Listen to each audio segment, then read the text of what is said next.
A boy as of 27 जो career में settle हो रहा है लेकिन अभी पूरी तरह सेटल नहीं हुआ है। वह अभी शादी के लिए मेंटली प्रिपेयर नहीं है और फैमिली से दबाव आता है कि आप शादी कर लो। आप वो लड़के को और उनकी फैमिली को क्या सॉल्यूशन देंगे? This is a systemic problem, यानी कि जो सिस्टम सेट हो चुकी है लास्ट 10-15 साल में, ये उसकी समस्या है। और वो समस्या की जड़ है हमारा एजुकेशन पैटर्न। हमारे एजुकेशन पैटर्न के अंदर लड़का या लड़की 21-22 साल पे ग्रेजुएट होते हैं। ग्रेजुएट होने के बाद वो जॉब ढूंढते हैं। 1-2 साल के बाद जॉब मिलती है, 23-24 ऐसे ही हो जाते हैं। I am talking only career point of view.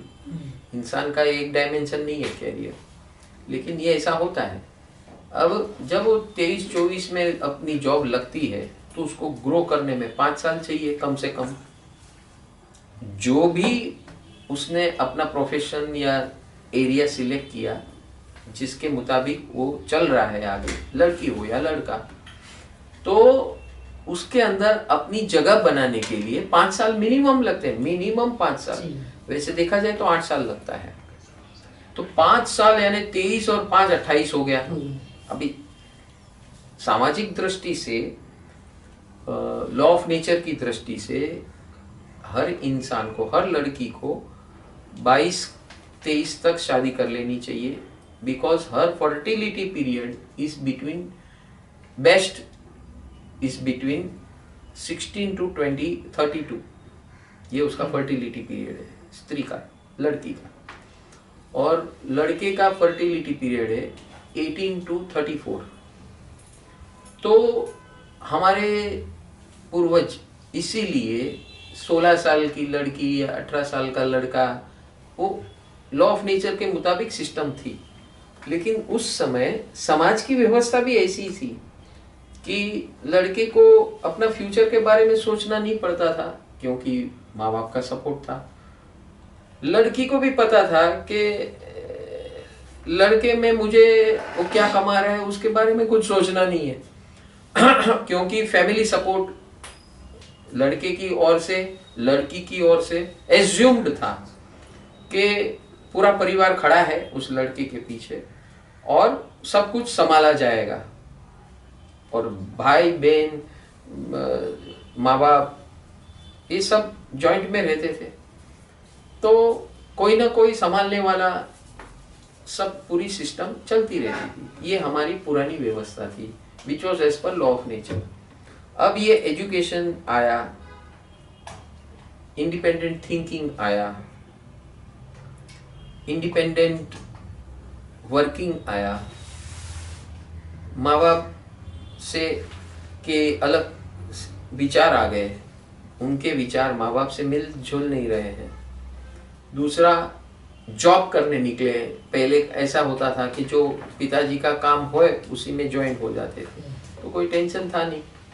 वो जो पिताजी, उसके पिताजी, उसके पिताजी, ऐसी परंपरा चलती थी। अब आप जब जॉब ले रहे हो, नौकरी ढूंढ रहे हो, नौकरी कर रहे हो, तो एक पूरी इंडिपेंडेंट डिफरेंट आइडेंटिटी खड़ी हो रही है आपकी, और उसके कारण उसमें स्टेबलाइज होना जरूरी है। जैसे आपने शादी की तो आज का माँ बाप दूसरी ओर ये भी एक्सपेक्ट करते हैं, भाई तूने शादी कर ली तो अभी उसका खर्चा, आपकी बीवी का खर्चा जो भी है, पर्सनल है या कॉमन है, तुझे उसमें भाग लेना पड़ेगा, शेयर करना पड़ेगा। तो लड़की हो या लड़का, पहले ही उसको विचार ये आता है कि अगर मेरी सैलरी इतनी है, मेरे पर्सनल खर्चे इतने हैं, मेरे घर के खर्चे इतने हैं, तो मैं किस हाल में शादी करूं। और दूसरी ओर रिक्वायरमेंट भी है, फिजिकल रिक्वायरमेंट भी है, और फैमिली रिक्वायरमेंट भी है, और सोशल रिक्वायरमेंट भी है कि शादी राइट टाइम पे हो जाए, तो अपनी संतान भी 30-32 के अंदर पैदा कर ले। और उसके फ्यूचर के लिए भी आप एक्टिव रहो, क्योंकि 30-32 के अंदर आपके संतान होते हैं तो 20 साल पकड़ो, 52-55 तक आपके बच्चे बड़े हो जाते हैं, वो भी इंडिपेंडेंट हो जाएंगे, तो आपकी जिम्मेदारी राइट टाइम पे सेट हो जाएगी, क्योंकि आदमी का 55 तक एक्टिव रोल रहता है जीवन में, बराबर है।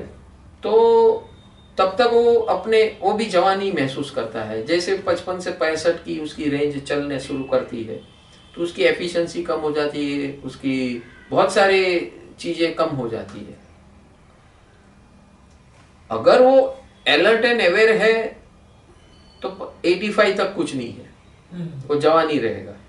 लेकिन अलर्ट एंड अवेयर नहीं है जो इंसान, वो जैसा अपना नौकरी करता है और जैसे वो रिटायर हो गया तो डल हो गया, वो इंसान डल हो जाता है माँ बाप की दृष्टि से।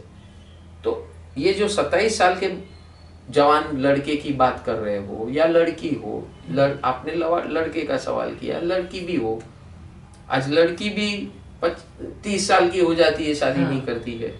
क्यों ऐसा होता है? क्योंकि उसे भी ये है कि भाई मैं भी अपना कैरियर बनाऊं। साइकिल तो वही होगी, आपके एजुकेशन पैटर्न पे साइकिल बन रही है कि 22 में आप ग्रेजुएट हो रहे हो, 21-22 में, फिर आप जॉब ढूंढ रहे हो, जॉब ढूंढते ढूंढते एक जॉब में सेटल हुए, 23-24 हो गए, उसके बाद 5 साल आपको एक लेवल तक आना है जहां पर आप अपना खर्चा और घर का खर्चा संभालने की थोड़ी कुछ क्षमता है। तो 29 हो गया। अब वो एज चले जाती है, उस टाइम पे उस दरमियान एज निकल जाती है, फर्टिलिटी रेट के एज निकल जाती है। तो वो जो उर्मियां है, जो इच्छाएं हैं, लड़की हो या लड़के, 22 से लेकर, वैसे तो 16 साल से शुरू हो जाता है नेचर, तो 16 साल से वो आप देखोगे कि 16 साल का लड़का हो या लड़की हो, कूदना उछलना शुरू हो जाता है, अट्रैक्शन शुरू हो जाता है। ये तो हो ही रहा है, इसको कोई स्टॉप नहीं हो रहा है, यहाँ कोई स्टॉपेज नहीं है। तो वहां एक अलग ट्रैक शुरू हो जाता है। 16 साल की लड़की हो या 18 साल का लड़का हो तो अपना बॉयफ्रेंड गर्लफ्रेंड वाला हिसाब शुरू हो जाता है। उसके अंदर जो भी उसकी फिजिकल रिक्वायरमेंट है, इमोशनल रिक्वायरमेंट है, वो सब फुलफिल हो रही है।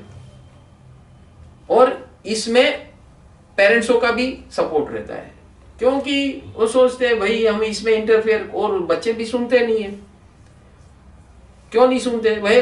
उसका इलाज और उपाय नहीं है पेरेंट्स के पास। तभी पेरेंट्स को ये लगता है भाई ये उल्टा सीधा हो जाए, उसके पहले उसकी शादी करा दो। उनका नजरिया ये रहता है, बच्चे का नजरिया ये रहता है शादी तो मुझे भी करनी है, मन में उसके भी लड्डू फूट रहे हैं, लेकिन हो नहीं रहा है।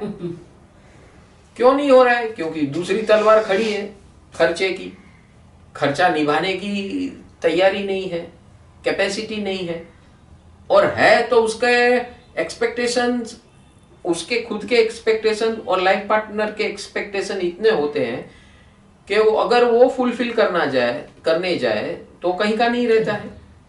ये भय से, अच्छा जिन्होंने शादी की है उनकी एज ग्रुप में, उनके फ्रेंड सर्कल में, उन सब के जीवन में धमाल यही दिख रही है। एक तो पर्सनल टू पर्सनल लेवल पे क्लैशेस हो रहे, एक पैसे के लिए क्लैशेस हो रहे, एक फैमिली के लिए क्लैशेस हो रहे। तो बोलता है ये सब जिसने शादी की उसके ये हाल है तो मैं क्यों उसमें पढ़ूं?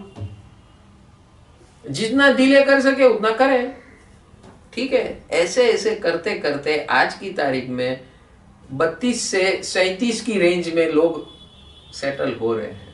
32 से 37, दिस इज टोटली अननेचुरल। तो 32 तक करते हैं क्या बच्चे, तब तक दुनिया के मल्टीपल रिलेशनशिप हो जाते हैं, मल्टीपल रिलेशनशिप हो जाते हैं, क्योंकि वो उसकी रिक्वायरमेंट थी, physical and emotional requirements. Physical emotional requirement रुकती नहीं है किसके लिए, स्त्री हो या पुरुष। तो ये हो जाता है, फिर ये इतने प्रोफेशनल हो जाते हैं कि उनको रिलेशनशिप के जैसा कुछ लगता ही नहीं है 32 के आए तक। तो शादी तो ये है कि भाई चलो अभी आगे की जिंदगी के लिए करना है, स्त्री हो या पुरुष हो, लड़की हो या लड़का हो, ये हाल है। तो उसकी जो सामाजिक परिस्थिति, पर्सनल परिस्थिति मैंने बता दी, सामाजिक बता दी, प्रोफेशनल बता दी, जवाबदारी के लिए बता दी, ये सारी समस्या है। तो इसका हल क्या है? हल है, आइए हमारे गुरुकुल के अंदर आइए। यू विल बी, आप 15-16 साल के जब हो जाते हैं ना, आपको हम यूथ को कैसे हैंडल करना है, आपको अपने कैरियर को कैसे हैंडल करना है, you will start earning much earlier. और आपको और एक समाचार दूं, एजुकेशन पॉलिसी NEP 2020 जो अभी शुरू हुई है, जिसके अंदर हमारे 75% सजेशंस इंप्लीमेंट हुए हैं। परम सुख जीवन विकास केंद्र के माध्यम से वो सारे इनपुट्स गए थे लॉकडाउन के पहले, तो वो सारे इंप्लीमेंट हो चुके हैं। इसको डेवलप होते होते 2020 में, आज 2024 चल रहा है, उसको एस्टेब्लिश होने में और 4-5 साल लगेंगे। तो उसके अंदर बैलेंसिंग हमने करवाया है, संस्कार का, स्किल का और इंफॉर्मेशन का। आज का education pattern totally information based है। Mugging up the information, giving the answers and getting the marks, थोड़ा सा इंटेलेक्चुअल होता है, कॉन्सेप्चुअल होता है, वो थोड़ा सा फैक्टर है। That is not education.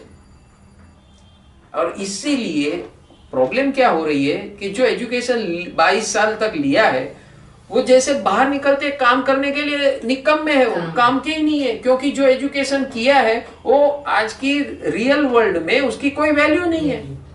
तो उसको रीओरिएंटेट करना पड़ता है बच्चे को, और जहां काम करते हैं उनको। तो 5 साल उसकी ट्रेनिंग में लग जाते हैं। इसीलिए हमने NEP 2020 में ये इन्वॉल्व किया है।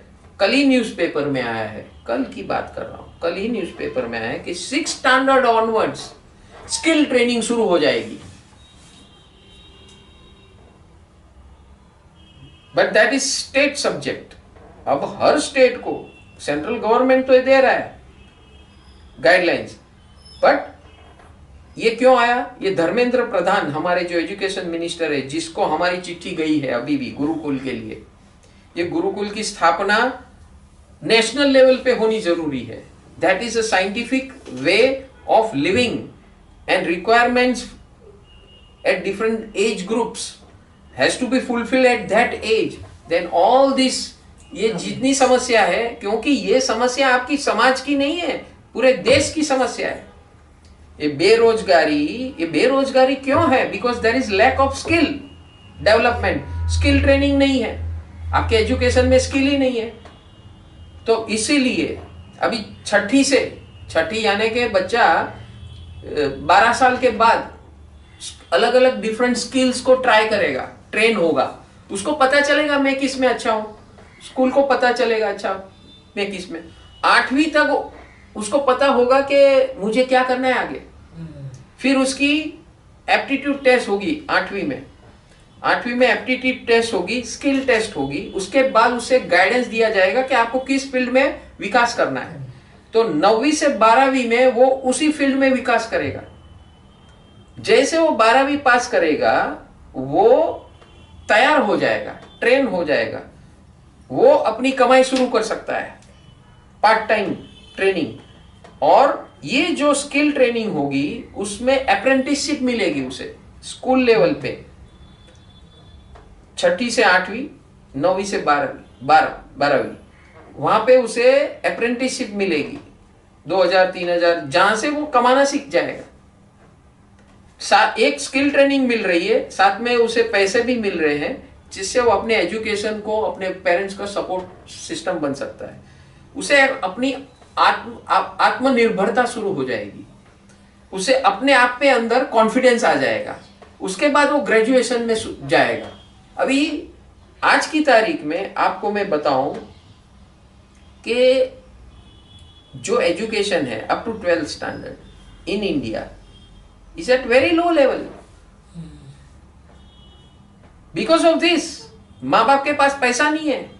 अभी गवर्नमेंट ने, मोदी जी के आने के बाद फ्री स्कूल्स कर दी, 8वीं तक फ्री स्कूल्स बहुत बढ़ गई। एंड आप अगर ऐसी स्कूलों में जाओगे, पहले के जमाने में जाते थे तो वहां कोई न बेंच रहती थी न कुछ रहता था।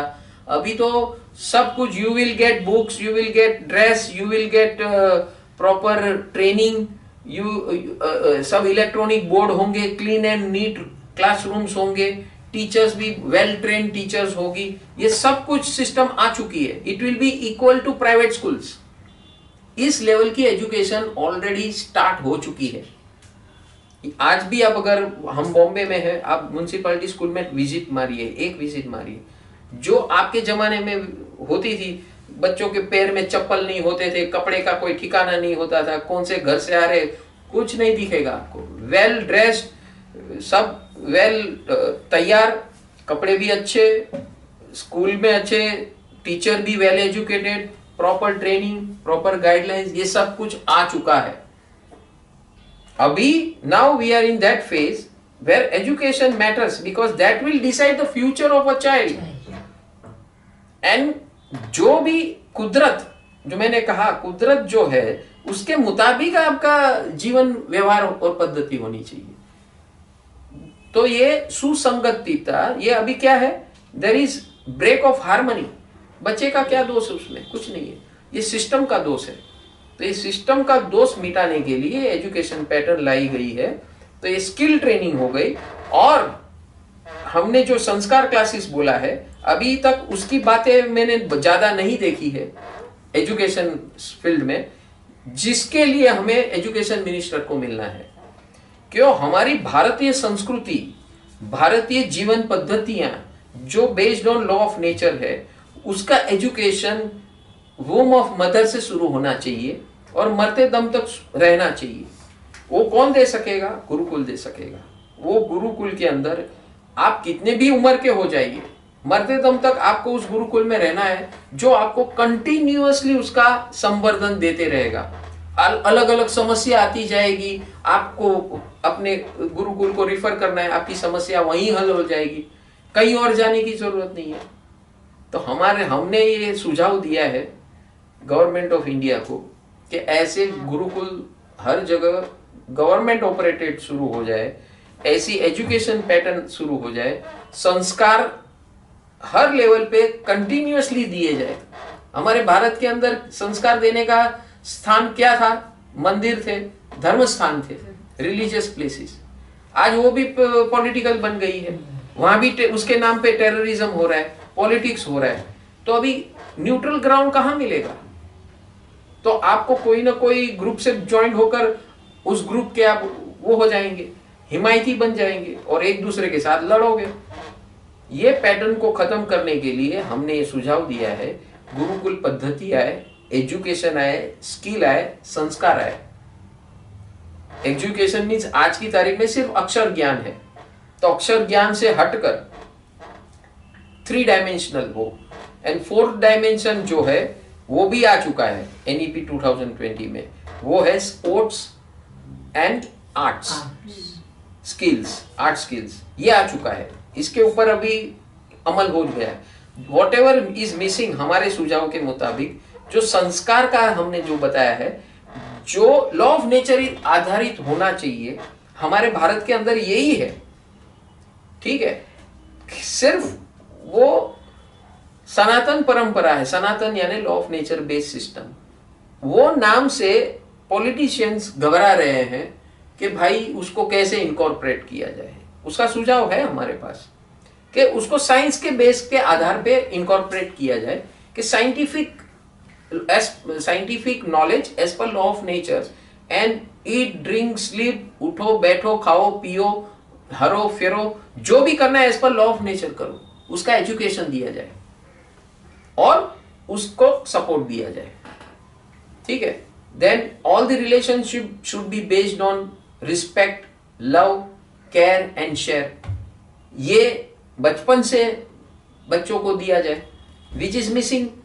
आज एरोगेंसी यंग लड़कों लड़की में क्यों आ गई है? बिकॉज ये किसी ने उसको बताया नहीं है। हर चीज दाम पे चल रहा है, हर चीज मोल तोल पे चल रहा है, इसलिए उनके अंदर है ही नहीं। इसलिए वो अपने माँ बाप को रिस्पेक्ट नहीं करते, एल्डर्स को भी नहीं करते। किसी को नहीं करते। रास्ते पर हम ऐसे कई बार सीन देखे हैं कि 17 साल का लड़का या लड़की 70-80 साल के बूढ़े को या ओल्ड लेडी को कुछ भी कर रहे हैं, उसको कुछ अंदर का कुछ कॉन्शियस बोलता ही नहीं है। They don't care. घर में नहीं है तो बाहर क्या करेंगे वो। This is the state of our country, of our state, of our society, समाज। तो इसके लिए ये बहुत जरूरी है और राइट टाइम पे राइट एजुकेशन शुरू हो, स्किल बेस हो, ट्रेनिंग हो, ये सारा कुछ education pattern with Gurukul. Gurukul का ये रोल रहेगा, guidance at every stage of life. जैसे मैंने कहा, हर 3 साल पे एनवायरनमेंट बदलता है, रिक्वायरमेंट बदलती है, दोनों एनवायरनमेंट भी बदलती है, रिक्वायरमेंट भी बदलती है। और इसीलिए बहुत जरूरी है इस प्रकार के गुरुकुल का, और ये ग्लोबल होना चाहिए, ये मेरी इच्छा है। और परम सुख total wellness scientific online Gurukul का ये टारगेट है कि नेक्स्ट 10 साल के अंदर कम से कम 90 करोड़ परिवार इसके अंदर ज्वाइन हो जाए। भारत के अंदर आज की तारीख में 35 से 40 करोड़ 35 करोड़ परिवार है, 30 से 35 करोड़ परिवार है। हमारा टारगेट है 90 करोड़ परिवार। तो ये अगर ये 90 करोड़ परिवार इसमें अगर ज्वाइन हो जाए तो ये जो राम राज्य की बात हम कर रहे हैं ना, वो आपको दिखाई देना शुरू होगा, सिर्फ न भारत में, पूरे विश्व में। So this is my answer to your wonderful question. ये वर्ल्ड स्वर्ग बन